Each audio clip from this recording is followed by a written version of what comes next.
He was a ghost on the city streets, a man the world had forgotten, his presence erased by the hurried footsteps of those with somewhere to be. She was the face of the evening news, a voice the city trusted, her life a curated reel of success and ambition. One stormy night, a simple act of kindness would connect their two worlds in a way neither could have imagined, igniting a firestorm of controversy that would threaten to burn them both. But what she didn't know was that the hero who saved her was about to be branded a villain on her own show. Before we carry on, please hit the subscribe button to make my day, and let me know where you are watching from in the comments. The rain came down in punishing sheets, a relentless assault that turned the city of Northgate into a watercolor painting of bleeding neon and slick, black asphalt. The wind howled a mournful song through the canyons of steel and glass, rattling windows and tearing at the awnings of shuttered storefronts. For Ronald Jackson, the storm was not a dramatic spectacle.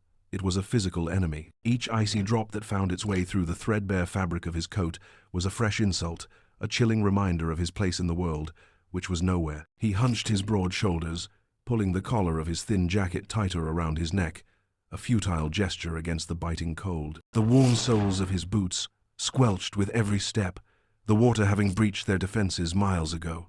He was a ship taking on water, slowly, inevitably sinking. He scanned the street, his eyes, accustomed to the dark, searching for any alcove or overhang that might offer a temporary reprieve. He wasn't looking for comfort. That was a luxury he had long since forgotten. He was looking for survival, a place to wait out the worst of the tempest's fury without being completely submerged. He saw the faint, hopeful glow of a bus shelter down the block and quickened his pace, his long legs eating up the pavement. A hot meal felt like a distant dream from another lifetime, but a dry corner to rest his weary bones.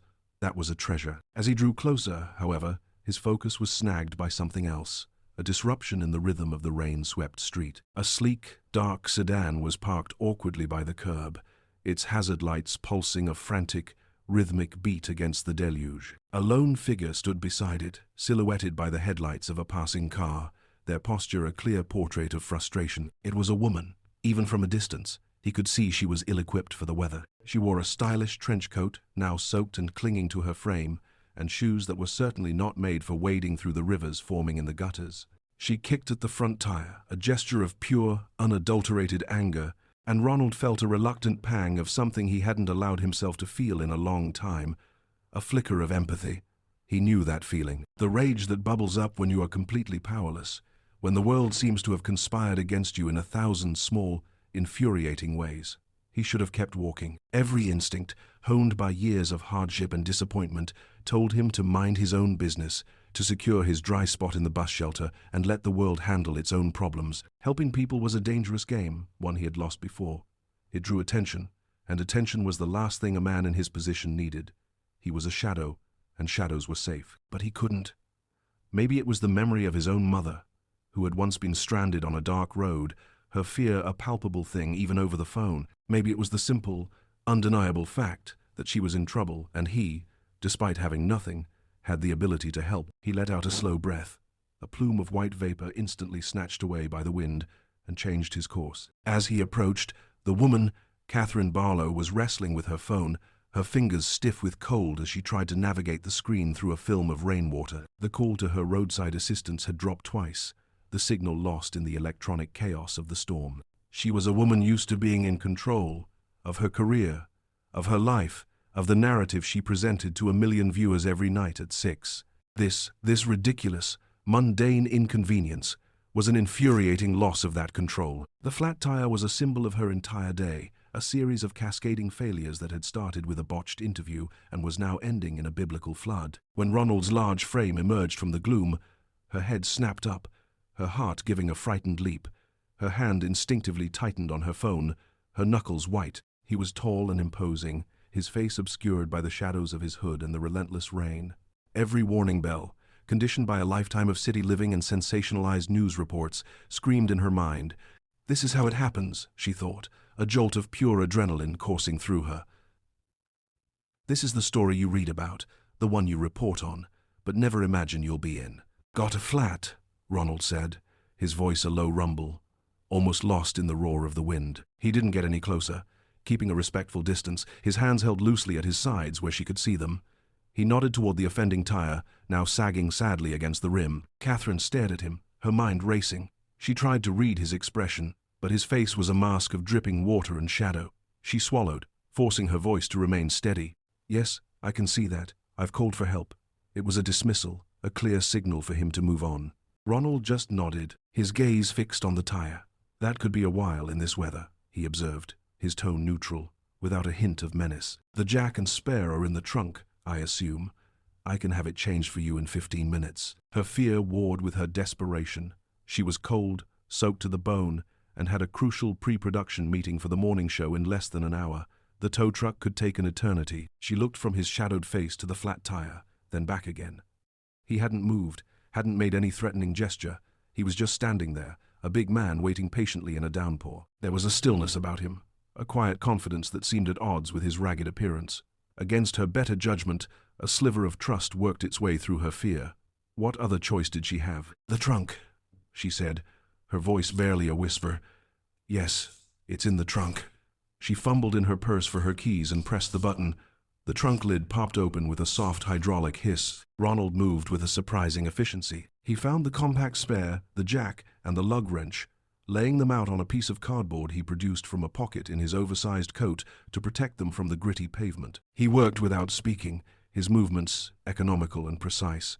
He loosened the lug nuts, the muscles in his forearms cording with the effort. He positioned the jack and began to raise the car, the rhythmic cranking a steady, reassuring sound against the chaos of the storm. Catherine stood by, holding her designer handbag against her chest like a shield, watching his hands.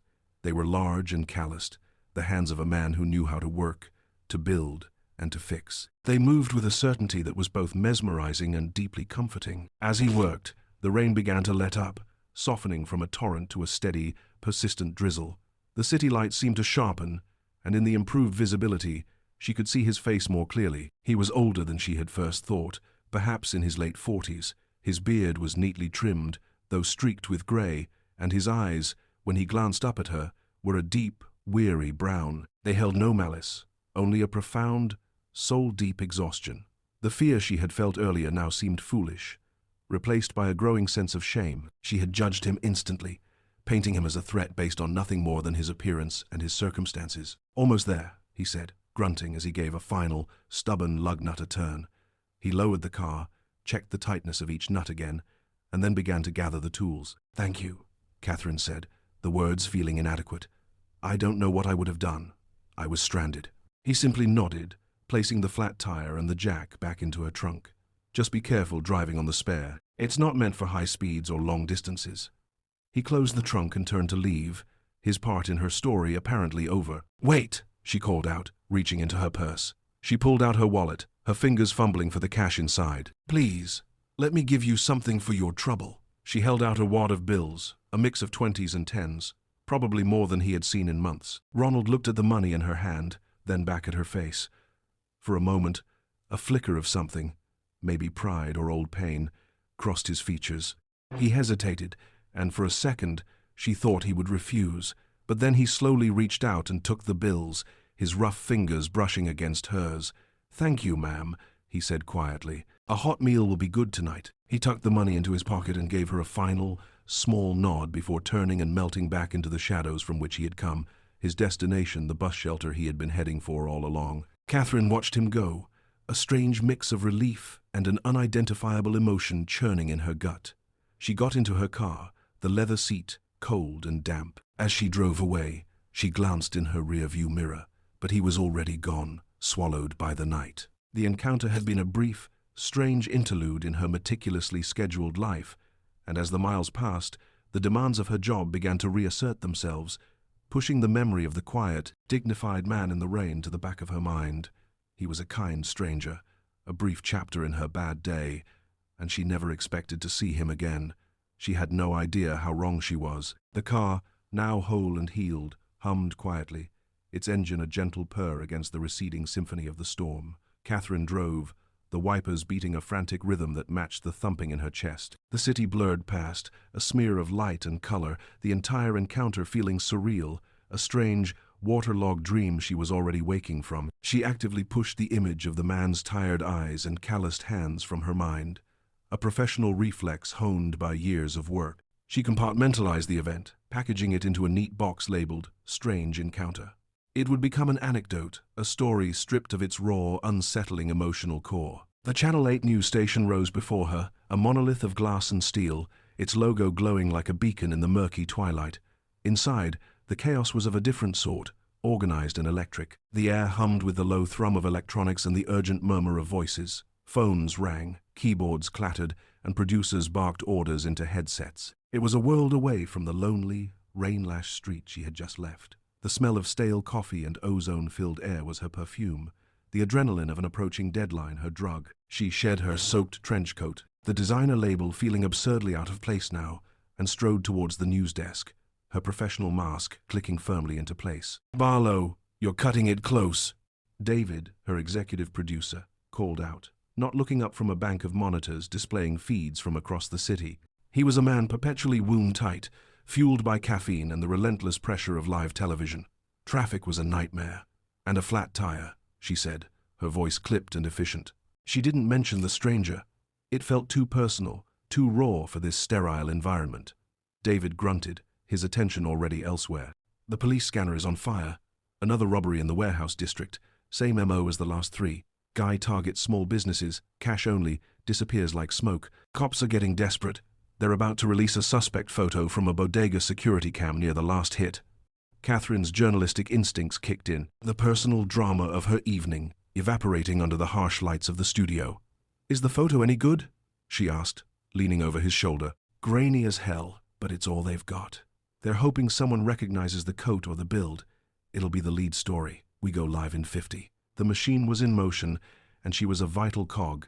She took the preliminary script, her mind already racing, formulating the questions, the tone, the narrative arc of the story she would deliver to 500,000 people. The man in the rain was forgotten. While Catherine was reassimilating into her world of deadlines and breaking news, Ronald Jackson was stepping into a world he hadn't known in years. The wad of bills in his pocket felt like a burning coal, a weight of impossible fortune. He walked past the bus shelter, its flimsy protection now seeming pathetic, and headed for the warm, yellow glow of a 24-hour diner a few blocks away. The bell above the door chimed a cheerful welcome as he entered, bringing a wave of warm, greasy air that smelled of coffee and fried bacon. For a moment, he just stood there, letting the warmth seep into his bones, a sensation so profound it was almost painful. A waitress with a tired but kind face gestured to an empty booth in the corner. "Just one, hon?" she asked. He nodded, sliding onto the cracked vinyl seat. The menu was a laminated wonderland of possibilities. He stared at it for a long time, the words blurring slightly. It wasn't just food. It was a choice, a luxury he was rarely afforded. He ordered the lumberjack special: steak, eggs, hash browns, pancakes, and a coffee, black. When the food arrived, a mountain of steaming sustenance on a heavy ceramic plate, he ate slowly, deliberately. Each bite was a victory against the cold, the hunger, the gnawing emptiness that was his constant companion. He didn't devour it like a starving man, but savored it like a connoisseur, the taste of the hot, salty steak and the sweet, fluffy pancakes, a symphony on his tongue. He drank 3 cups of coffee, feeling the caffeine and the warmth spread through him, chasing away the last of the chill. He paid his bill, leaving a generous tip for the kind waitress, and stepped back out into the night. The rain had stopped. The city air was washed clean, and the sky was beginning to clear, a few brave stars peeking through the clouds. He still had money left, more than enough. Instead of seeking out a hidden corner in an alleyway or the temporary shelter of a bridge, he walked to a small, run-down motel on the edge of town, the kind that charged by the hour, but would take cash with no questions asked. He paid for a full night. The room was small and smelled of disinfectant and stale cigarettes, but it had a bed with clean sheets, a door that locked, and a shower with blessedly hot water. He stood under the steaming spray for a long time, washing away the grime of the street, the filth of the storm, and for a moment, the weight of his life. He lay down on the bed, the mattress lumpy but a universe away from the cold, hard pavement. He didn't fall asleep immediately. He lay there, listening to the hum of the ancient air conditioner, the distant sound of traffic, and felt a flicker of something dangerous, something he had suppressed for years. Hope. It was a fragile, treacherous thing, but in the quiet safety of the small, anonymous room, it felt real. He thought of the woman in the sleek car, her initial fear, and then her hesitant gratitude. He had helped her, and she had, in her own way, helped him. It was a simple, human transaction, a moment of connection in a world that was designed to keep them apart. He closed his eyes, the image of her face fading as sleep, true, deep, and peaceful, finally claimed him. Back in the Channel 8 newsroom, the atmosphere was reaching its pre-broadcast crescendo. Catherine sat at the anchor desk, a model of calm composure as a makeup artist dusted powder on her face, and a technician clipped a microphone to her lapel. The bright, hot lights of the studio banished all shadows, creating a world of sharp angles and high-definition clarity. It was a world where nuance was often lost, where complex issues were distilled into 2-minute segments and catchy headlines. Her script had been updated 3 times. The warehouse district robbery was officially the top story. The police department, under pressure to show progress, had fast-tracked the release of the suspect's image. David's voice crackled in her earpiece, a constant, disembodied presence. "Okay, Kat, the D. A is holding a press conference tomorrow morning. They're confident this image will lead to an arrest. We need to hit that hard. Public menace, climate of fear, city on edge. You know the drill." "I know the drill, David," she murmured, her eyes scanning the teleprompter, the words flowing in a familiar, rhythmic cadence. She had done this thousands of times. She was the voice of authority, the steady hand guiding the city through its daily anxieties. The story was straightforward: a series of robberies, a frightened populace, and a police force closing in. The suspect was described as a tall male, likely transient, last seen wearing a dark, heavy coat. The grainy image, captured from a distance by a low-resolution camera, would be the centerpiece of the report. It was the kind of story that wrote itself. She felt a familiar detachment rehearsing her lines. The suspect was an abstraction, a character in the night's drama. His motives and history were irrelevant to the narrative. He was the villain, and her job was to present him as such. "We've got the file from the police, sending it to your monitor now," David's voice said in her ear. "It's not great, but it's what we have. We'll run it full screen after your intro." On the small monitor embedded in her desk, the image flickered to life. It was dark, pixelated, a ghost in the machine. A tall figure, shrouded in a bulky coat, his face turned away from the camera, just a hint of a beard visible in the murky light. It was impossible to make out any real features. He could have been anyone. He was no one. He was just the suspect. 30 seconds to air, a floor manager called out, his voice echoing in the cavernous studio. Catherine took a deep breath, centering herself.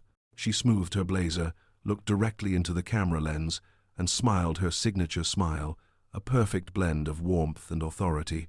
The small red light on the camera blinked on. She was live.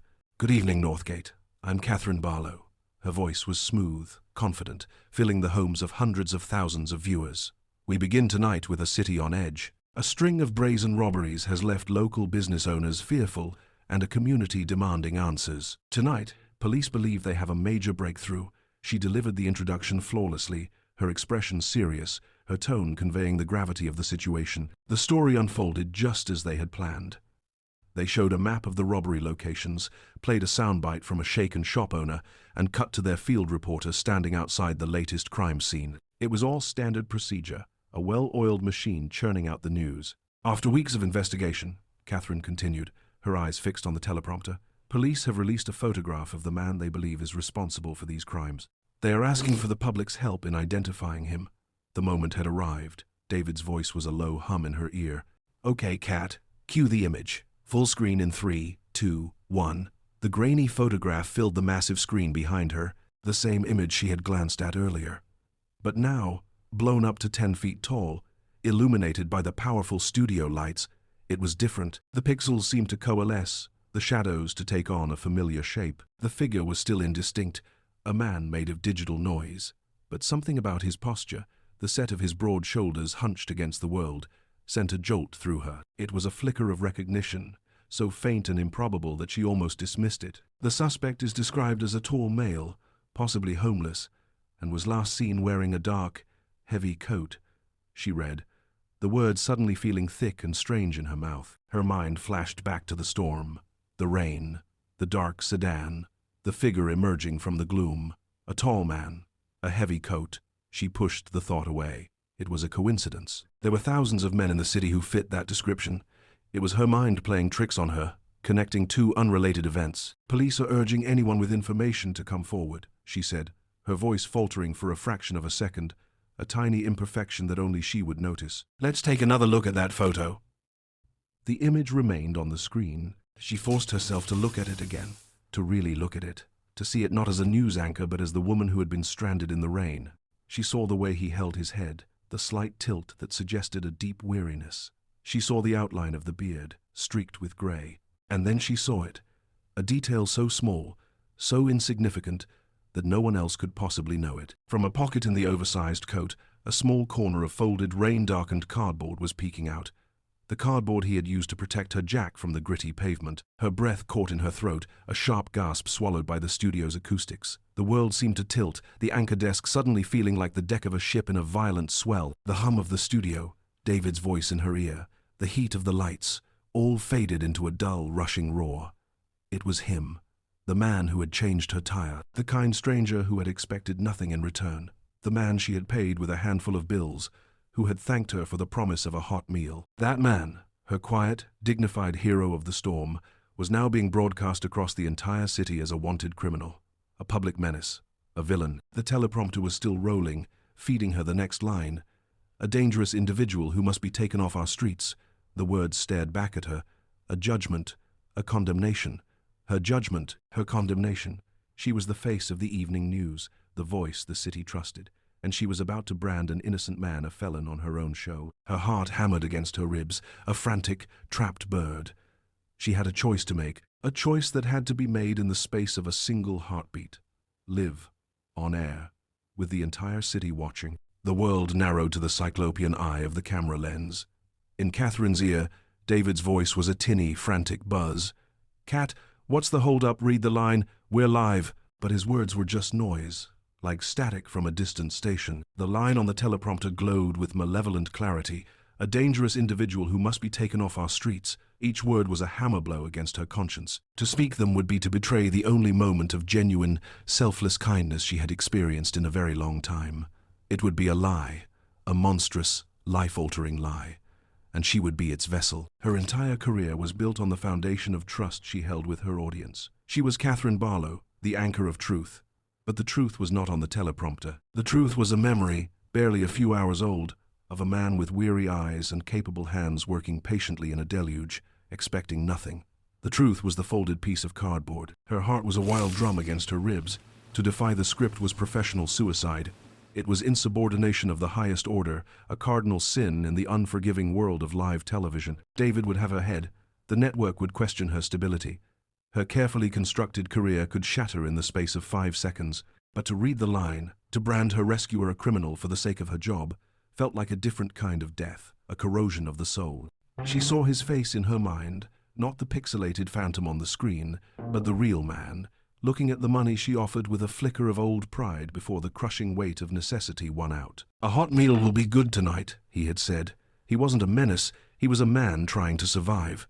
In that split second, a decision forged itself in the crucible of her panic. She could not, would not, be the instrument of his destruction. Her gaze flickered from the teleprompter to the camera, her expression shifting, hardening with a resolve she didn't know she possessed. She took a breath. Not the shallow, panicked gasps of before, but a deep, centering inhalation.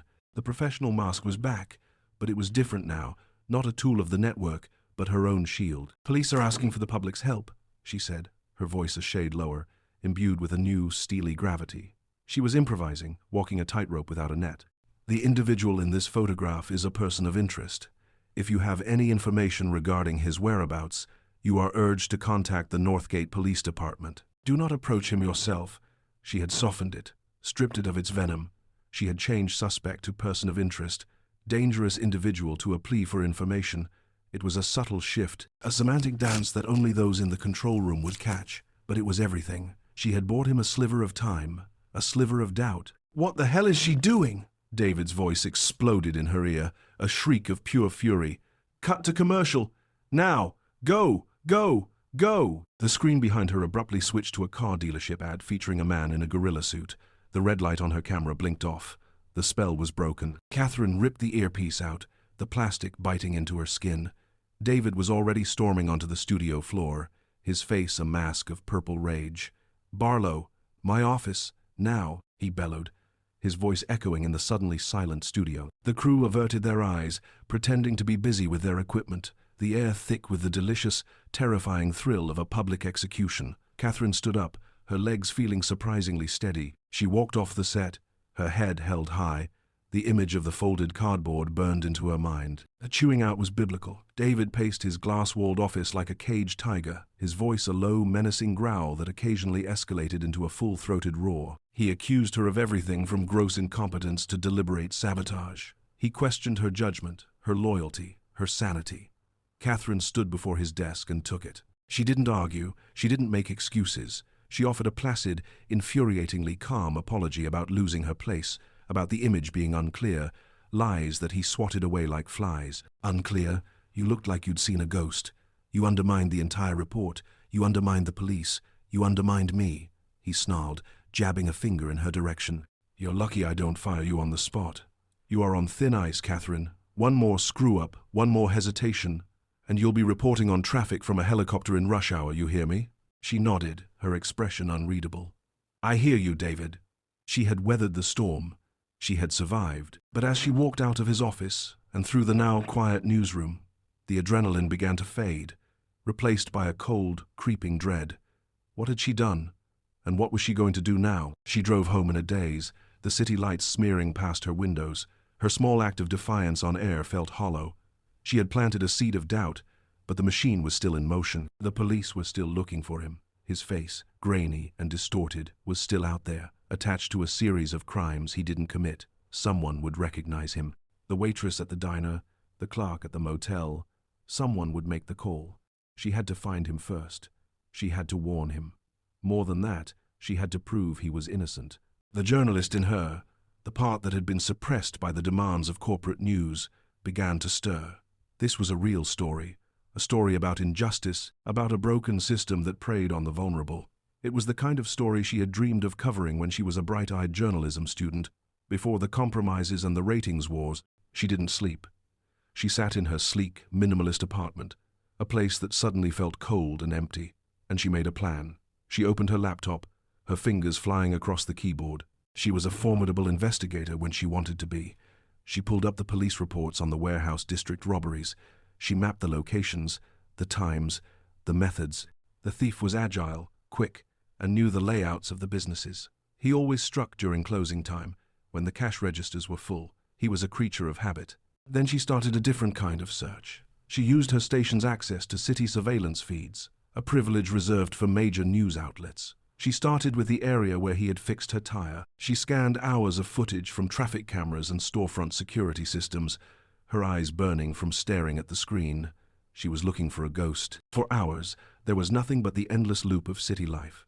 Then, she found him. A camera on a bakery 2 blocks from where she had stalled captured him walking down the street, his shoulders hunched against the rain, just minutes before he had appeared by her car. She tracked his path, following him from one camera's view to the next. He was heading east, consistently. Then, she lost him in a blind spot for 10 minutes, the exact 10 minutes he would have been approaching her car. When he reappeared on another camera, he was walking faster, with a new sense of purpose. He passed the bus shelter and headed straight for the diner. A new window, a new search. She pulled the public records for the diner, found its phone number, and called. A sleepy voice answered. Catherine deepened her own voice, adopting the clipped, authoritative tone of a police detective. "This is Detective Miller, Northgate PD." She lied, the name plucked from a crime drama she'd watched last week. "We're investigating the robberies in the warehouse district. We have reason to believe the suspect may have visited your establishment last night. A tall man, heavy coat, beard." There was a pause on the other end of the line. "Yeah, I remember him," the waitress said, her voice waking up with interest. "He came in late, soaked to the bone, ordered the lumberjack special, paid in cash, even left me a $20 tip. Seemed like a nice guy, quiet." Catherine's heart leaped. "Did you see which way he went when he left?" "He walked out and headed east, toward the old highway," the waitress said. "There's not much out that way but a couple of old motels." Motels, of course. He had money, her money. He wouldn't be sleeping on the street. She pulled up a map, her fingers tracing the route east from the diner. There were 3 low-rent motels within a 2-mile radius: the Starlight Inn, the Gateway Motel, and the Bluebird Motor Lodge. It was almost 5 in the morning. The sun would be up soon. The police would be starting their day. following up on the tips that had surely come in overnight. She didn't have much time. She threw on a pair of jeans and a dark hoodie, grabbing her car keys. As she ran out the door, she grabbed her press badge. It might be the only thing that could give her an edge. She drove through the pre-dawn gloom, her mind racing. Finding him was one thing. What would she say? "Hi, I'm the woman from last night. And also, I accidentally made you the most wanted man in Northgate." How could she possibly get him to trust her? She started with the Starlight Inn, a dilapidated building with a flickering neon sign. The night clerk, a teenager with greasy hair and a profound sense of boredom, barely looked up from his phone. He grunted that no one matching that description had checked in. The Gateway Motel was next. The office was dark. She banged on the door until a grizzled old man with sleep in his eyes cracked it open, cursing at her for the early hour. He claimed he hadn't seen anyone. That left the Bluebird Motor Lodge, the most run-down of the three, a place that looked like it hadn't been updated since the 1970s. The paint was peeling, and half the letters on its sign were dark. The office was a small, cluttered room that smelled of stale coffee. A weary-looking woman with a kind face sat behind the counter, reading a paperback novel. Catherine's heart was pounding. She was running out of time. She tried a different approach, dropping the detective persona. She leaned on the counter, her expression earnest. "Ma'am, I'm looking for a man. He's a friend, and he's in trouble. A tall man, in his 40s, with a beard. He would have checked in late last night, paid in cash." The woman looked up, her eyes full of a tired sympathy. She studied Catherine's face for a long moment. "A lot of people in trouble find their way here, honey," she said softly. "Is he in trouble with the law?" Catherine hesitated. "The law is mistaken," she said, her voice firm. "He's a good man. He helped me last night when no one else would. Now I need to help him." The woman seemed to weigh her words. She let out a slow sigh and then nodded toward the registration book. "Room 7, she said quietly. "He paid for one night. Didn't give a name, just cash." Relief washed over Catherine, so potent it almost made her dizzy. "Thank you," she breathed. She turned and hurried out of the office, her footsteps crunching on the gravel path that ran in front of the rooms. Room 3, room 4, 5, 6. There it was, room 7. The curtains were drawn. A faint light glowed from within. This was it. She raised her hand to knock, her knuckles just inches from the peeling paint of the door. But before her hand could make contact, a sound from the street made her freeze. The sound of a car engine, slowing down. She turned, her blood running cold. A Northgate Police Department cruiser was pulling into the motel's parking lot, its tires crunching slowly on the gravel. It wasn't speeding, its lights weren't flashing, but it was moving with a quiet, predatory purpose. They had found him. They were here, and she was standing right in front of his door. Panic was a white-hot flash, an electrical surge that rooted Catherine to the spot.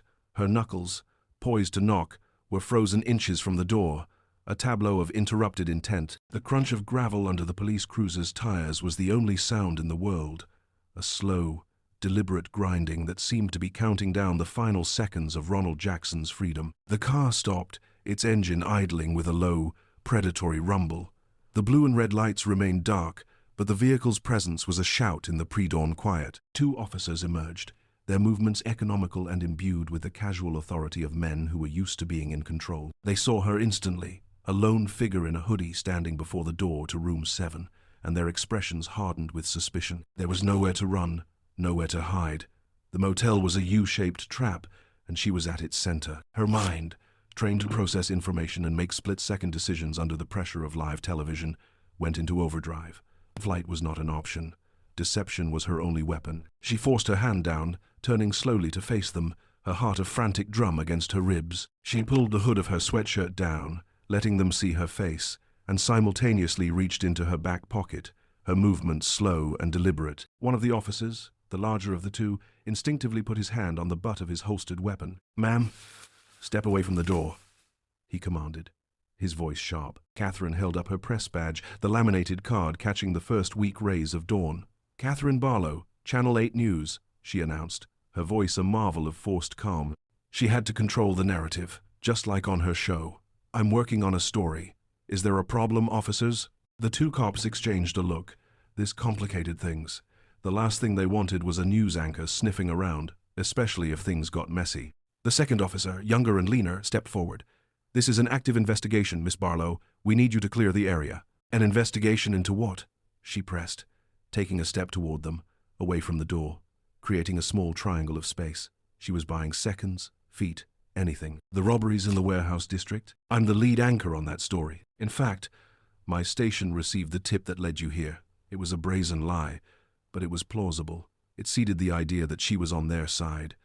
An ally, not an obstacle. The larger officer narrowed his eyes. A tip came in about a man matching the suspect's description staying at this motel. We're here to check it out. Now, please, step aside. Of course, Catherine said, her tone reasonable, cooperative. But you do have a warrant, correct? Because my source, the person in that room, is an informant. He's terrified of being identified. Barging in without a warrant could compromise my entire investigation, not to mention violate his rights. Inside room 7, Ronald Jackson was not asleep. He had been drifting in a shallow, restless state, the unfamiliar softness of the bed failing to grant him the deep peace he craved. The sound of the approaching car had pulled him fully awake. He had lived on the streets long enough to know the sound of a police cruiser, the specific way it slowed, the way its engine hummed with patient menace. He slid off the bed, his movements silent, his body instantly tense. He crept to the window, pulling the cheap curtain back a fraction of an inch. He saw the car, the 2 officers, and then he saw her, the woman from the night before, Catherine Barlow. His heart seized. He saw her turn, saw her talk to the police, her posture confident, authoritative. What was happening? Had she led them here? Was the money a trick, a trap? The brief, fragile hope he had allowed himself to feel curdled into the familiar, bitter taste of fear. He backed away from the window, his eyes darting around the small, shabby room. It was a box, a cage. There was no back door, no fire escape. He was trapped. He could hear their voices, muffled but clear enough. He heard her say his room number. He heard her say the word informant. He didn't understand. He only knew that the police were outside his door, and the woman who had put him on their radar was the only thing standing between him and them. Informant, the younger cop repeated, skepticism etched on his face. That's not the information we have. Then your information is incomplete, Catherine shot back, her voice firm.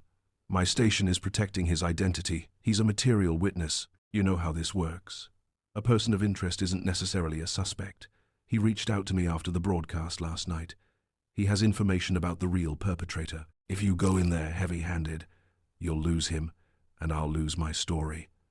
And I will report to my 500,000 viewers exactly how the Northgate PD fumbled a major lead in a high-profile case because 2 officers couldn't be bothered to follow procedure. It was a masterclass in bluffing, a high-stakes gamble with a man's life.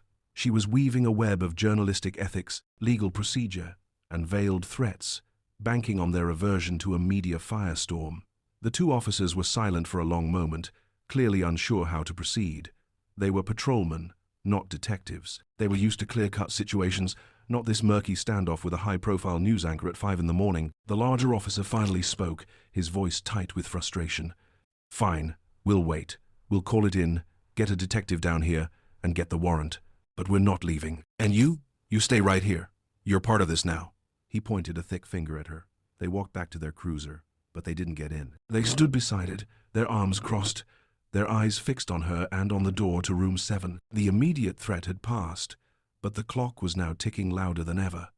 Catherine turned back to the door, her back to the officers.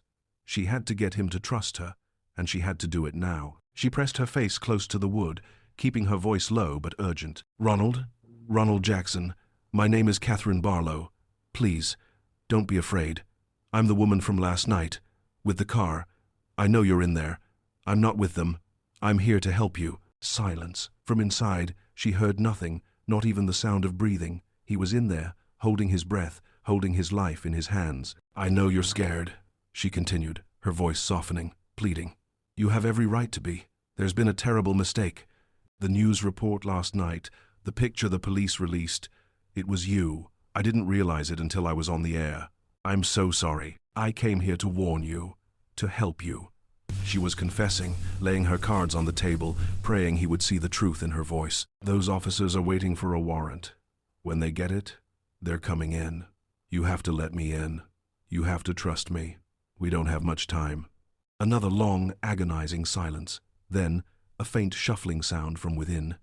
The metallic click of a deadbolt being drawn back was the loudest, most beautiful sound she had ever heard. The door opened a few inches. A dark sliver of uncertainty. A weary, frightened eye peered out at her.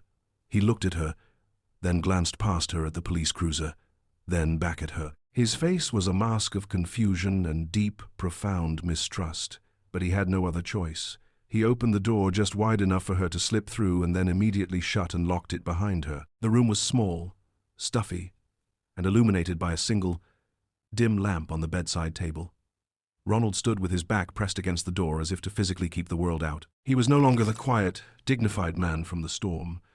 He was a cornered animal, his eyes wide with fear and a simmering anger. He was wearing the same damp clothes from the night before, and he looked like he hadn't slept at all. "What is this?" he asked, his voice a low, ragged whisper.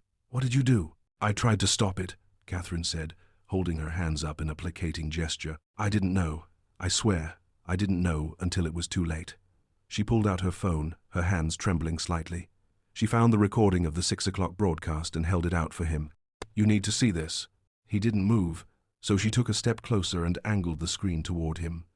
She pressed play. He watched, his eyes fixed on the small screen, as her own polished, professional image appeared. He heard her voice, calm and authoritative, talking about a city on edge, about a dangerous criminal, and then he saw it. The grainy, pixelated photograph filled the screen. It was him, a ghost of himself, but unmistakably him. He saw the bulky coat, the set of his shoulders, the hint of his beard. He heard her voice, Catherine's voice, describe him as a public menace. He saw the words "wanted suspect" flash in bold red letters beneath his image. Something inside him broke. The tiny, fragile flicker of hope that had been kindled by a warm meal and a clean bed was extinguished, crushed under the weight of this new, impossible reality. It was a betrayal so profound it stole his breath. The world had always been against him, but this was a new kind of cruelty. The one person who had shown him a flicker of kindness was the same person who had just branded him a monster in front of the entire city. A low sound escaped his throat, a sound of pure anguish. He stumbled back, away from the phone, away from her, until he hit the wall and slid down to the floor. He buried his face in his hands, his broad shoulders shaking. "I'm sorry," Catherine whispered, her own voice thick with emotion. The sight of his despair was a physical blow. "Ronald, I am so sorry. I tried to change the script. I tried to soften it. That's why they're suspicious of me now. I didn't read what they wanted me to." He looked up at her, his eyes blazing with a mixture of pain and fury. "Sorry? You're sorry? You put my face on television. You called me a criminal. Everyone I know. If I even have anyone left, they all think I'm a thief. The police are outside. What is sorry supposed to do?" "It's supposed to be the start," she said, kneeling down so she was at his level, forcing him to look at her. "I made this mess, and I'm going to fix it. I swear to you, I am going to prove you are innocent." He let out a harsh, bitter laugh. How are you going to do that? You're them. You're part of the machine that does this to people like me every single day." "I was," she said, her voice ringing with a newfound conviction. "But not anymore. Not with this. This is wrong, and I won't be a part of it. I'm a journalist, a real one. I can find the truth." "I've already started." She quickly explained her late-night investigation, the mapping of the robberies, the camera footage she'd found, the fact that the real thief was agile and methodical, a profile that didn't fit him at all. "The man they're looking for is a professional, not an opportunist. He knows the area. He knows the businesses. You were on the other side of town, helping me, when the last robbery happened. I can prove that." Ronald stared at her, his anger slowly being replaced by a sliver of wary consideration. She sounded crazy, but she also sounded sincere. Her eyes, which had looked at him with fear the night before, were now filled with a fierce, determined fire. He had no reason to trust her, but he also had no one else. The police were outside. His life as he knew it, meager as it was over. What choice did he have? "What do you want me to do?" he asked, his voice barely audible. Relief washed over her. It was a start. "I want you to let me help you. We need to get you out of here, now, before they get that warrant. They've seen me come in. They'll be watching the door. We have to find another way out." They both looked around the shabby room. There was the door, and there was a small, grimy window in the bathroom that looked out over a back alley filled with overflowing dumpsters. It was their only chance. "I'll create a diversion," Catherine said, her mind already formulating a plan. "I'll go out and argue with them again, draw their attention. When I do, you go through that window. Be quiet, and be fast. There's a service alley behind the motel. Follow it to the main road and head east. Don't stop. I'll lose the police and I will find you.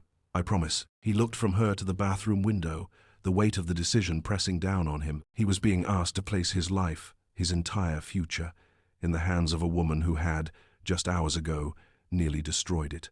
It was an insane leap of faith. But as he looked at her determined face, he realized it was the only leap he had left to take. He gave a slow, hesitant nod. The alliance was forged, a fragile pact made in a rundown motel room, with the law closing in and only a desperate plan to see them through. Catherine took a final, steadying breath, her eyes locking with Ronald's. "Get ready," she mouthed, her expression a mask of grim determination. He gave a single, jerky nod, his face pale in the dim light. The pact was sealed. She turned, unlocked the door, and stepped back out into the fragile morning, pulling the door shut behind her. The air was cool and carried the scent of damp asphalt and distant exhaust fumes. The two officers immediately straightened up, their suspicion renewed by her reappearance. She strode toward them, her press badge still clutched in her hand like a talisman. "He's not talking," she said, her voice laced with a believable frustration. "You've spooked him. He thinks this is a setup, that you're going to arrest him. He's terrified." The younger officer scoffed, maybe because he's guilty, or maybe because he's a homeless man who knows that in a situation like this, the police are not his friends, Catherine retorted, her voice sharp. She was channeling every ounce of David's abrasive energy, every bit of the arrogance she despised in her profession, and turning it into a weapon. "I told you he's my informant. I'm trying to build trust with a vulnerable source, and you two come in like a wrecking ball. This is amateur hour." The insult landed. The older officer's face tightened. "Watch your tone, Miss Barlow. We're just doing our jobs." "Then do them properly," she snapped, taking another step closer, forcing them to focus on her, to engage with her. "Where is your detective? Where is your warrant? Or is the plan to just stand here and intimidate my source until he bolts? Because if he runs, I'm holding you responsible. This story is going to be about police incompetence instead of community cooperation, and my viewers are going to want to know why." While Catherine's voice grew louder, more demanding, Ronald moved with the silent, practiced stealth of a man used to being invisible. He slipped into the tiny bathroom, his large frame barely fitting between the toilet and the stained shower stall. The window was high on the wall, small and coated with years of grime. It was a painted-shut square of despair. He tested it, pushing gently. It didn't budge. Panic, cold and sharp, pricked at him. He could hear Catherine's raised voice outside. A magnificent, terrifying performance. She was buying him time he was about to waste. He pulled a spoon from the pocket of his coat, a relic from the diner, and began to pry at the edges of the window frame, the metal scraping against the wood. Splinters of paint and rotted wood fell away. He worked frantically, his breath held tight in his chest, the sound of his own heartbeat a frantic drum. Outside, Catherine was escalating. "I want your names and badge numbers," she demanded, pulling out her phone and aiming it at them as if to record. "If this lead falls apart, I want to know exactly who to quote in my report." This was a direct challenge to their authority, and it worked. Their attention was now entirely on her, their faces a mixture of anger and uncertainty. "There's no need for that," the younger one said, taking a step toward her. "Just calm down." "I will not calm down," Catherine yelled, her voice ringing through the quiet motel courtyard. "My career could be on the line because you won't follow protocol." The scraping from the bathroom stopped. A loud crack echoed in the small space as the window seal finally broke. Ronald pushed with all his might. The window swung open with a groan, revealing a narrow slice of the alley behind the motel. It was barely wide enough for him to fit. He put his hands on the sill, hoisted himself up, and began to squeeze his body through the opening, the rough wood and broken glass tearing at his coat. He landed in a crouch on the damp, cracked pavement of the alley, the stench of garbage and decay filling his nostrils. He was out. He didn't look back. He scrambled past overflowing dumpsters and piles of discarded furniture, his movements swift and silent. He reached the end of the alley, peered around the corner onto a quiet side street, and then ran, his long legs eating up the ground, heading east into the rising sun. Catherine saw the slight movement of the bathroom curtain out of the corner of her eye. He was out. She had to give him more time. She suddenly clutched her phone to her ear, her expression shifting to one of alarm. "He's running," she said to the officers, her voice a stage whisper of panic. "He just texted me. He said he's spooked and he's making a run for it. He's gone out the back." She turned and sprinted toward her car, fumbling with her keys. "I have to follow him." The officers, caught completely off guard, exchanged a panicked look. Their simple check-in had just turned into a foot pursuit, involving a celebrity news anchor. "Wait, hold on!" the older one shouted, but Catherine was already in her car, the engine roaring to life. She slammed it into reverse, peeled out of the parking spot, and sped out of the motel entrance, deliberately turning west, the opposite direction of Ronald's flight. The police cruiser's lights and siren finally flashed to life, and it tore out of the lot after her, leaving the Bluebird Motor Lodge and the empty room, 7 behind in a swirl of dust and gravel. She led them on a pointless, weaving chase through the awakening city, running stop signs and making erratic turns, a perfect imitation of someone in a desperate pursuit. She watched them in her rearview mirror, their flashing lights a beacon of her success. She was not just reporting the news anymore. She was making it, bending it, shaping it to her will. For the first time in a long time, she felt alive. Meanwhile, Ronald navigated the city's hidden arteries. He moved through a world that existed in parallel to the one Catherine knew, a world of back alleys, overgrown lots, and the shadowy underbellies of bridges. He was a ghost in his own city, his face now a liability that could cost him his freedom. Every distant siren made his heart leap into his throat. Every person he passed, a dog walker, a construction worker starting his day, felt like a potential accuser. He saw his own face staring back at him from a newspaper box, the grainy photo from the broadcast now in stark black and white, the headline screaming, "Warehouse bandit strikes again." He felt a wave of nausea. The image was a lie, but the fear it generated was real. He saw a woman across the street look from the newspaper to him, her eyes narrowing in a flicker of recognition. He immediately ducked into another alley, his heart hammering. He was a fugitive. The word tasted like ash in his mouth. He kept moving east, just as she had told him, a blind faith in her desperate plan, his only compass. He was hungry, exhausted, and terrified, but he kept moving, driven by the promise she had made, a promise to fix the mess she had created. After 10 minutes of her charade, Catherine slowed down, pulling over to the curb and putting her hazard lights on. The police cruiser screeched to a halt behind her. The older officer stormed up to her window, his face livid. "What in God's name do you think you're doing?" Catherine put on a display of theatrical despair. "I lost him," she said, her voice breaking. "He's gone. He must have ducked into the subway. This is a disaster." She buried her face in her hands for a moment before looking up at him, her eyes wide and seemingly filled with professional anguish. "You have to understand, he was my one shot at breaking this case open. Now he'll never trust me again." The officer stared at her, his anger slowly deflating, replaced by weary resignation. He was out of his depth. He just wanted this crazy morning to be over. "Look, Miss Barlow, a detective is on the way to the motel. We'll let them handle it from here. Just stay out of it, please." "I can't stay out of it," she said, her voice regaining a sliver of its steel. "It's my story." She put the car in drive and pulled away slowly, leaving the 2 bewildered officers standing on the curb. She had won. She had bought Ronald time and thrown the police off his trail. But the victory felt temporary, fragile. The real work was just beginning. She drove not home, but back to the one place where she had the power to find the truth, the Channel 8 news station.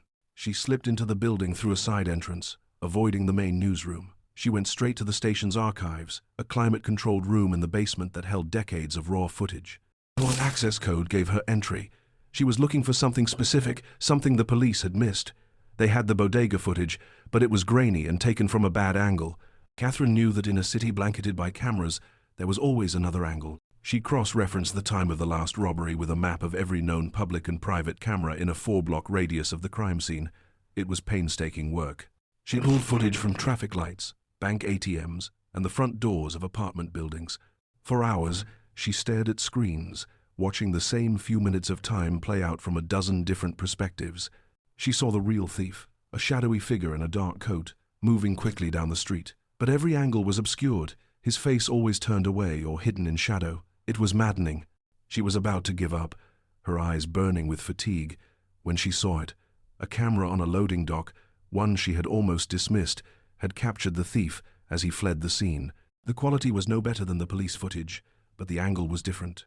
As the figure ran past, he vaulted over a low chain-link fence. For a split second, as his left hand gripped the top of the fence to steady himself, the sleeve of his coat rode up his arm.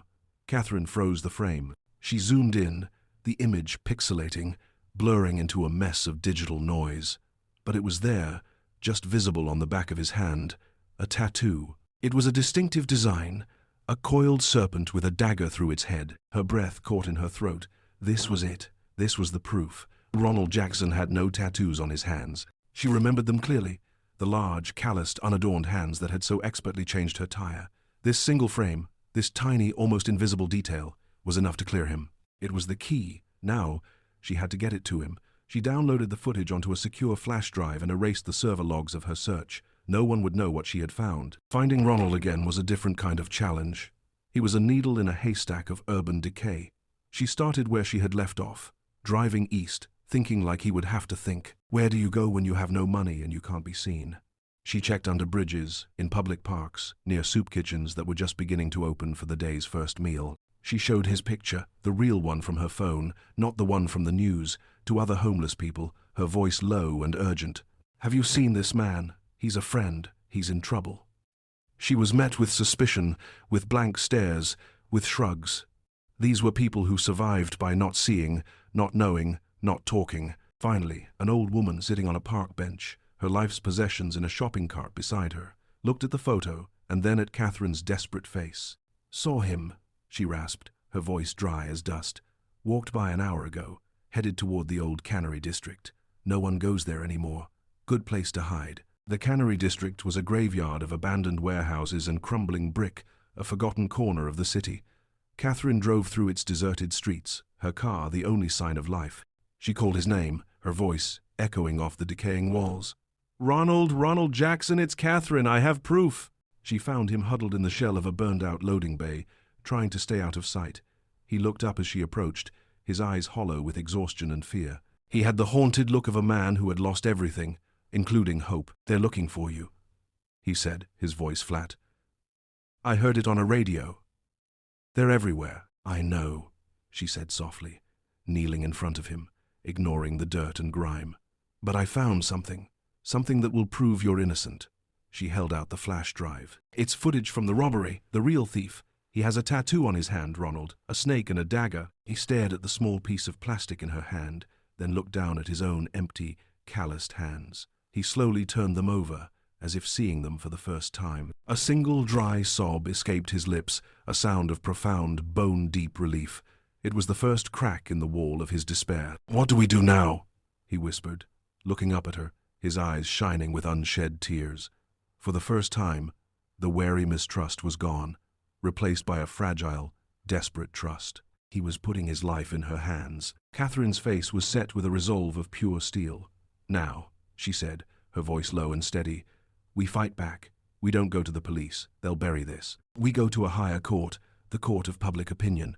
We're going to break this story, you and I, and we're going to do it live, on my show, tonight. The air in the abandoned cannery was thick with the ghosts of industry, the metallic tang of rust, and the damp scent of decay. Ronald looked at the fierce, determined woman before him, then at the small flash drive she held, a tiny vessel containing the impossible promise of his exoneration. The idea was insane.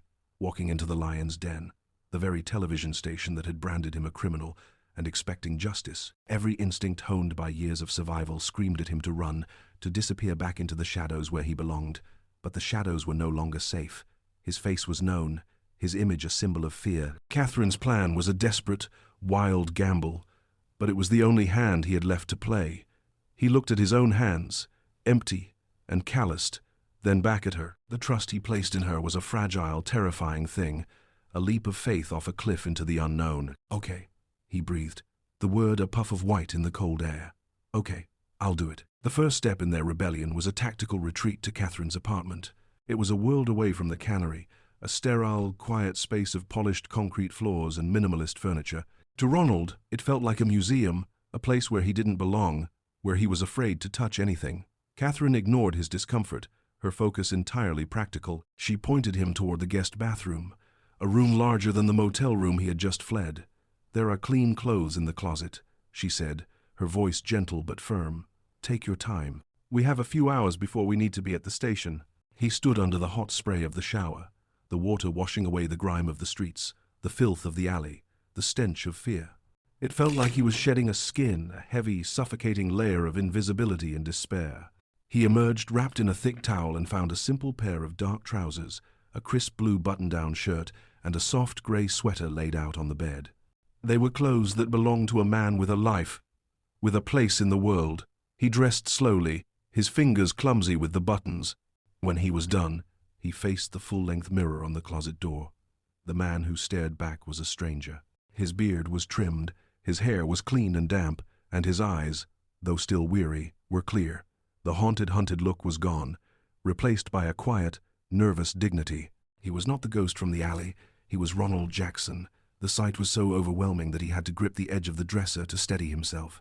It was a glimpse of the man he had been, and a vision of the man he could be again. Arriving at the Channel 8 station was like infiltrating a fortress. Catherine led him through a rear service entrance, her press badge and a confident nod getting them past the first security guard. The corridors were a maze of buzzing fluorescent lights and hurried footsteps. Catherine walked with a purpose that dared anyone to question her, while Ronald followed a step behind, his head down, feeling the weight of every curious glance. She tucked him into a small, unused editing suite, a dark room filled with the low hum of electronics. "Wait here," she whispered, her hand briefly touching his arm. "Don't open the door for anyone but me. I have to go talk to my producer. This is the hard part." The hard part was an understatement. David was in his glass-walled office, already barking orders for the evening broadcast. He looked up as Catherine entered, his expression immediately hostile. "I hope you're here to tell me you've resigned," he sneered. "I'm here to tell you I'm changing the lead story," Catherine said, her voice level, betraying none of the fear churning in her stomach. She placed the flash drive on his desk. "I have an exclusive, a live interview, and evidence that proves the Northgate PD has the wrong man for the warehouse robberies." David laughed, a short, ugly bark. "You're delusional. We're leading with the mayor's new tax plan. You're not changing anything. You're lucky to still be on the air at all." "Watch this," she said, gesturing to the flash drive. "Or don't, and you can watch it tomorrow on Channel 4 when I give them the biggest exclusive of the year, along with the story of how my own producer tried to bury it to protect his relationship with the police department." Her threat hung in the air, sharp and dangerous. David's eyes narrowed. He stared at her, then at the flash drive. He snatched it, jammed it into his computer, and clicked open the file. He watched the grainy footage of the thief vaulting the fence. He saw the sleeve ride up. He saw the tattoo. He leaned closer to the screen, his jaw tightening. He played it again, and then a third time. He looked up at Catherine, his face a mixture of fury and grudging respect. He was a ruthless producer, but he was also a newsman. He knew a bombshell when he saw one. "Who's the interview?" he asked, his voice a low growl. "The man you told me to brand a public menace last night," Catherine replied. "The innocent man. He's here, in this building, and he's going on the air in 1 hour." David stared at her, the gears turning in his head. The risk was enormous, but the reward, the ratings, the sheer explosive power of the story was undeniable. "This will be your funeral if it blows up, Barlow," he said, a slow, predatory smile spreading across his face. "But it will be one hell of a show. Get your guest to makeup. You have 7 minutes, live, after the first commercial break." The minutes leading up to the broadcast were the longest of Catherine's life. She sat beside Ronald at the anchor desk, the same desk where she had nearly destroyed him 24 hours earlier. The hot studio lights beat down on them. Ronald was rigid with terror, his hands clenched in his lap. Catherine leaned over, just as the floor manager started the countdown. "Look at me," she said, her voice a low, steady anchor in his sea of panic. "Don't look at the cameras, just look at me and tell your story, tell the truth." He met her eyes, and in them, he found a reflection of his own fragile courage. He nodded. The red light blinked on. "Good evening," Catherine began, her voice clear and strong. "Last night on this broadcast, we told you a story about a wanted criminal. Tonight, we're going to tell you the truth." She introduced Ronald, not as a suspect, but as a citizen who had been wronged. With methodical precision, she laid out the case. She showed the map of the robberies, she showed the timeline, and she showed the receipt from the diner, proving Ronald was miles away when the last robbery occurred. And then she played her trump card. "The police released a photo of a man they called a suspect," she said, as the grainy image appeared on the screen behind them.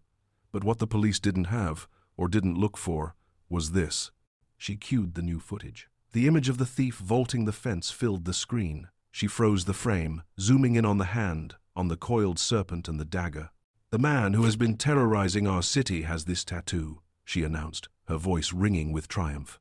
"And as you can see," she said, gesturing to Ronald, who held up his own bare, unblemished hands, "Ronald Jackson is not that man."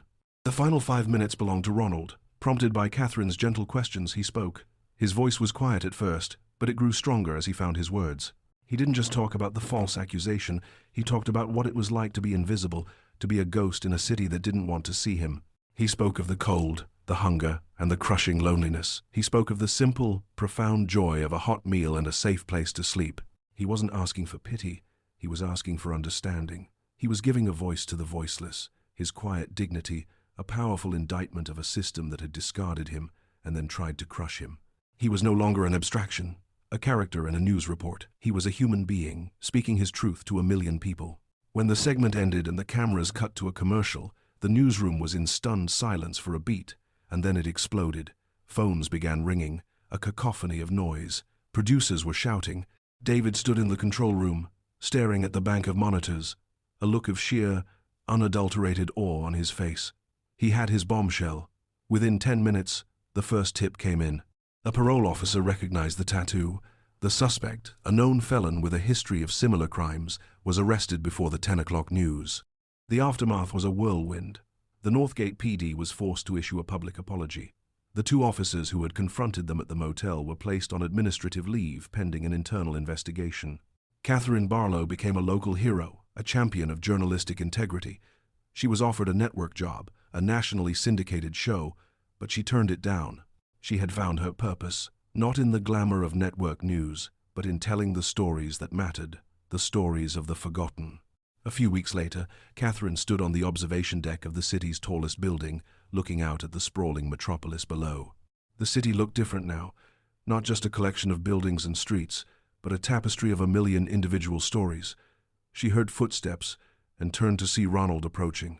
He was no longer a stranger in clean clothes. He wore a mechanic's uniform, the logo of a local garage stitched over his heart. The owner, a man who had seen the broadcast, had offered him a job the next day. He had a small apartment, a steady paycheck, and a future. He was rebuilding his life, one day at a time. They stood together in comfortable silence, watching the city lights begin to twinkle as dusk fell. "I wanted to thank you, Catherine," he said finally, his voice filled with a quiet, unshakable strength. "You gave me my name back." "You were never just a name to me, Ronald," she replied, her voice soft. "You were the man who stopped to help a stranger in a storm." He smiled, a genuine, easy smile that reached his eyes. He was no longer a ghost, but a man remade, not just by a news story, but by a simple act of kindness on a stormy night, and the extraordinary courage it had inspired in them both.